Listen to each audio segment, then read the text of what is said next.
So, with UFC 311 coming to a close, UFC 313 has been released 6 weeks in advance, and we know who's going to be headlining the card. It is going to be the long awaited Alex Pereira fighting and defending his light heavyweight belt against Magomed Ankalaev. There is a problem I have with this fight so far, and the problem is it took so long for this fight to come to a foot, to finally happen, and some reason it's been booked in the first week of Ramadan. If you don't know, Ankalaev is a devout Muslim, which means in Ramadan he cannot eat during the daytime. I believe you can only eat during the night. I may be wrong with that. You can only eat at the night. So it makes it a lot harder to train or do anything during that time. And usually, devout Muslims spend that time giving to charities, praying, and religious journeys, right? Why on earth have they booked it for then? Why have they booked Ankalaev's biggest shot, his actual shot, his first shot at the bloody belt, second shot at the belt actually, right? First shot against Alex Pereira during Ramadan. This is easily Alex Pereira's hardest fight. Alex Pereira is a big money maker for the UFC. Have they done this on purpose? Are they screwing Ankalaev out of this belt? This is the problem I have with it. First one, it took so long to make. Ankalaev should have got this shot a year ago. I understand there's a couple dropouts. Alex Pereira saved 2 cards last year, right? You know, Ankalaev didn't want to take the fight, so Yuri did, right? So Khalil Roundtree did. And I understand it. But, I mean, come on. You can't give him a fight during Ramadan. And other than that, outside of the cage, I don't know what's happened to Alex Pereira. I've never seen him troll fighters so hard. I don't know what the fucking famedom has done to him. But on the weekend, he sat there saying, stop fighting children to Jamal Hill and bloody Yuri Prohaska. And then he's been trolling Magomed Ankalaev for the last year, saying he's not going to get a shot. Said last month, he went, oh, Ankalaev is not next. And now he's saying that he called for Ankalaev on this date, right? And he asked for Mr. Ordinary Guy, Mr. Ankalaev. Personally, I think Ankalaev is far from ordinary. I have a lot of respect for the Dagestani fighters because they are taking over the industry, if people want to admit it or not. They are taking over the industry. They are the better fighters at the moment because they are more devoted, right? And they have better discipline than a lot of other fighters coming from any other country, right? The Dagestanis, the Georgians, anyone around that Caucasus mountain, that is where the better fighters are at the moment. Now, inside the cage, what's the story here? Alex Pereira, he loves fighting on the front foot. He doesn't fight backwards a lot. He goes forwards a lot. He uses his leg kicks, and he has a lot of power in his hands, which people call the equalizer. And I understand it. One punch off this champ, one punch off this man, and it's putting a lot of people down. Ankalaev also fights on the front foot. He doesn't use his kicks often. When he does, I don't think that they're very fucking successful. They're not very efficient. He uses his hands a lot more. He's a lot better puncher. I think the last time I watched him, I think against Rakic, he fought out of a southpaw stance and he landed his left hand constant. He does wrestling. He has got a wrestling background. He can wrestle, but he doesn't wrestle a lot. Usually, he likes to hit some shots with his punches, changes level, then he threatens the takedown later in the fight. For this fight, I think he has to challenge it, has to go for takedowns in the first round, or we're just going to see Alex Pereira dominate the light heavyweight for another year. And as much as I love Alex Pereira, that light heavyweight division is now turning stale. Like, with Yuri winning on the weekend, Alex Pereira said he's open to a trilogy fight with Yuri. Why are you open for a trilogy fight with somebody you've beat twice? I'm the biggest Yuri Prohaska fan there is. But I don't see from an Alex Pereira standing point or viewpoint how that's a good fight for you. Because it's not going to do anything for your legacy, beating the same bloke 3 times, even if he is the best or second best in the division. Right? I just don't know what a whole lot it's going to do for you. But with this fight, Alex Pereira has struggled the most when somebody's met him equally in the ring. What I mean by that, with the Jan Blachowicz fight, when Jan Blachowicz also traded leg kicks, when he also went in with punches, when he did challenge with the ground, right? When opponents don't go backwards, right? It's harder for Alex Pereira to set things up. And I'm not just saying stand there, get hit, but if you try to go forwards as well. If anyone has ever done striking, right, any form, Thai boxing, kickboxing, I don't know, taekwondo, any form of striking, you know when someone goes backwards, it's easier to hit shots because you can come forward with your shots.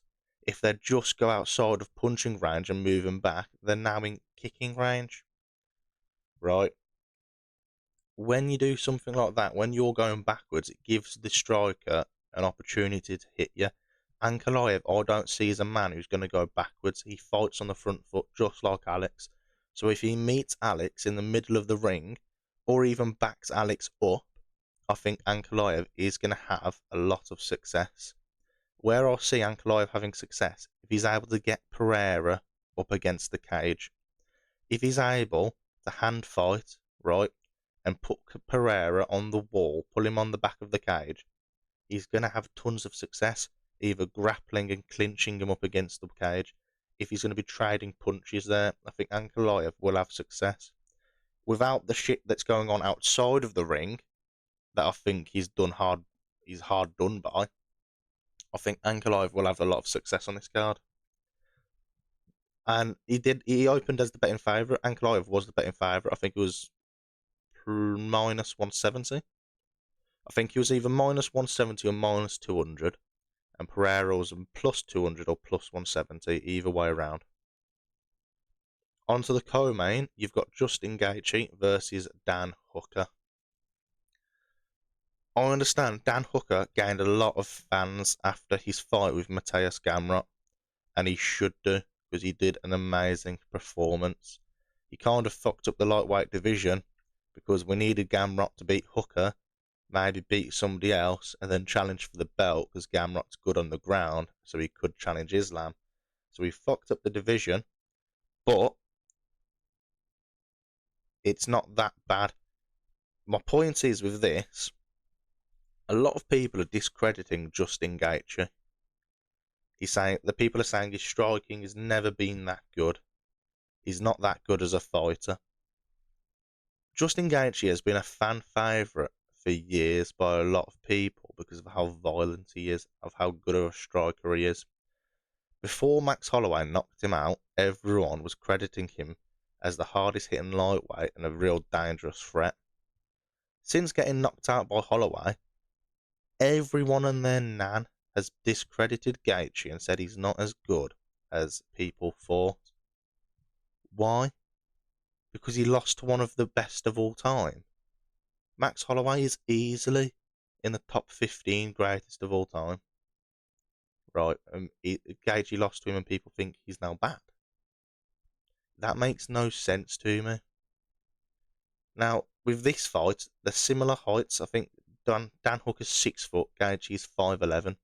The problem with this is Dan Hooker has got a 6-inch reach advantage. So Dan Hooker has got longer limbs than Justin Gaethje. You know, is that a problem because Justin Gaethje likes to jab so much? Fuck off. Gaethje loves to leg kick. He loves to go in, hooks, uppercuts, knees. Gaethje's an inside fighter. He's never been an outside fighter. It's why he struggled against Holloway. Holloway does outside fighting a lot. He has great straight shots. He tries to keep his range. I mean, fuck, I gave Holloway one of the rounds against Poirier. I thought he looked brilliant against him until he got knocked out. Right? Gaethje, Dan Hooker, this fight is close. I agree. Dan Hooker's coming from City Kickboxing. Gaethje's coming from Onyx. Now, the thing that I can try use the most in this is Corey Sandhagen has just recently signed with Onyx just before his fight with Umar Nurmagomedov. Granted, he lost, but Corey Sandhagen is still one of the better strikers within the UFC. If you've ever done a striking sport, you'll know who the better strikers are. Just because people get knockouts or the champs doesn't mean they're an amazing striker, doesn't mean they're an amazing kickboxer. I think Corey Sandhagen is a better striker than Dan Hooker. With Justin Gaethje fighting, yes, probably a smaller version of Dan Hooker in Corey Sandhagen, but somebody a lot more skillful, I don't think Gaethje is at this massive disadvantage. And he's done the right thing. He's had, 9 months out after he got knocked out. He's done the correct thing. He's had time off. I don't think you should look at the Holloway fight and think that Gaethje is going to be this easy fight for Dan Hooker. And I don't know why you would. Personally, to me, both of these, whoever loses will never get a shot at the belt, personally. The person who wins, right, could get a shot at the belt in the future. They'll probably have to fight one more person, whether it be Oliveira or Sarukin, because apparently he has to fight again for the belt, and I don't know why he has to. The UFC are just making very weird decisions at the moment. But this fight is a lot closer than what people want to say it is. Dan Hooker's brilliant. He spars with the likes of Izzy, right? He's at City Kickboxing. There is tons of talent at City Kickboxing, but they also haven't been doing that well recently, right? A lot of their fighters, a lot of people who train with them have lost recently. Volkanovski, Whitaker, right? Fucking Izzy is fighting earlier, right? Next month? Early February? He's fighting against Imavov, where I think that one will be a good fight. I don't know why people discredit Gaethje with this. I think it's going to be a close fight, and I am actually going to lean towards Gaethje as the person who I think is going to win. Other than that, this fight has got some improving to do. Jonata Diniz versus Vitor Petrino has been cancelled due to Petrino having an injured elbow, or an elbow injury. So Diniz needs a fight. Personally, he's going to get a low-level heavyweight. Right, nothing high. He got smashed in his last fight, right, and he was the favourite to win it. Right, Tybura really did bloody smash him. Right, it kind of was like a Benoit Saint Denis situation where he had some hype about him. People thought he was going to be good, and he just got smashed on the ground. But this card has got room for another 2 to 3 main event fights. I've mentioned him before, Corey Sandhagen. Promoters like having the same gyms on the same cards, because if you're a fan of that gym, if you're nearby that gym, right, if there's 2 fighters on, you can go and support them. So I do see if Corey Sandhagen fights another high-level bantamweight, I don't know who you'd want to fight, but if he fought another high-level bantamweight, it could be a good fight on this card. Other fights, I think a lightweight fight needs to be booked. I understand it's 6 weeks' notice, right? But there is too many people currently within the lightweight division without fights, right? Islam has just submitted. Islam's absolutely fine. I'm not saying Islam's going to fight. Arman has a back injury. Oliveira took 0 damage against Chandler. Dustin Poirier is open. Holloway, open. Chandler is open. Gamrot, Dariush, right? Dariush would be a good one to book onto this card, right? He just did a camp. He's absolutely fine. If he doesn't put tons of weight on, 6-week camp, give him somebody else. We could do Dariush versus the likes of Fiziev for Fiziev's comeback fight, right? That could be a good fight for him. So these are the things that people should start be thinking about a bit. right? Rather than put in fights like bloody Amanda Lemos as a feature fight. That can't be a bloody feature fight, right? You're not going to have anyone tune in for that fight. There is some good fights on the prelims, like Arman Petrosyan's fighting, which is a decent fight. He did an okay job against the likes of Sharaput and Magomedov. Joshua Van is in the fucking prelims. I imagine it's going to be high up in the prelims, Joshua Van is, because he's just broken to the top 15 and he's going to be fighting against number 30 in Bruno Silva. So I imagine it's going to be a high prelims, probably like one of the later ones, last ones going. But yeah, I think this card needs a lot more on it so it doesn't end up like a UFC 312 personally. So that's what I would be looking for.